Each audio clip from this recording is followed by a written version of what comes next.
So in 2004 there was the Boxing Day tsunami, which claimed the lives of somewhere between 250 and 300,000 people across Indonesia, Sri Lanka and Thailand.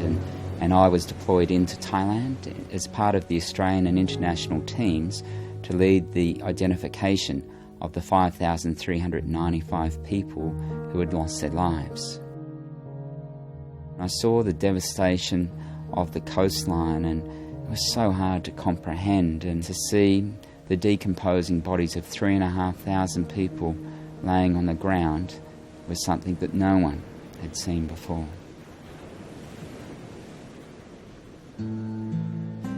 One of the things that became so different around the deployment to Thailand was meeting a group of kids.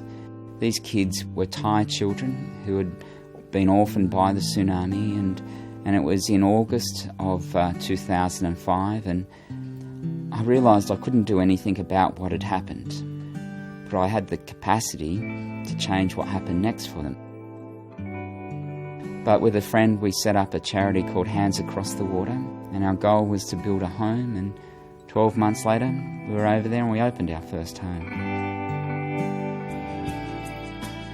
A massive part of our fundraising at Hands is this annual bike ride that we do through Thailand.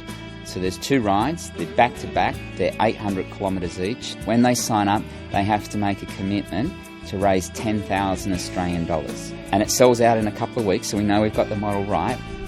The weather is just stunning. It would have to be in about the mid-20s. Now, is there a better condition to ride in? Riding through the salt fields of Thailand.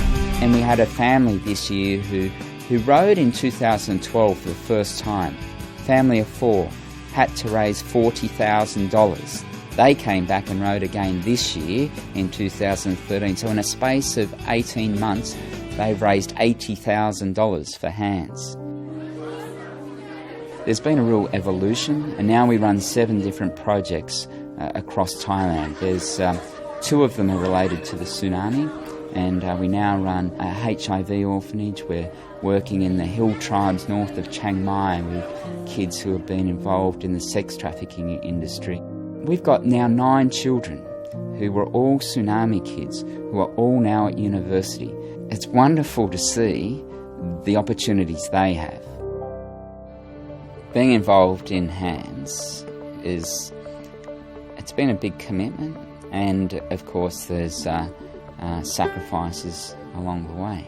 And my marriage fell apart. I know the impact it's had on my kids and so forth, but I also look at the change that we've been able to bring about.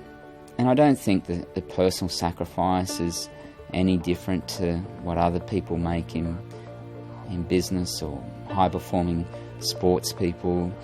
I guess there has to be an incredible level of selfishness in choosing to do what you do at the expense of others. And, I guess you just hope when you lay your head on the pillow at night that you're comfortable with your choices.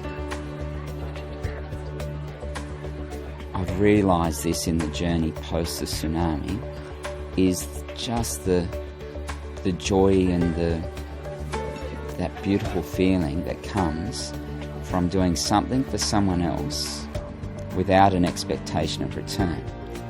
And it's food for your soul. When you look at those children in Thailand, you look at how happy they are, the change it brought about, there's no doubt.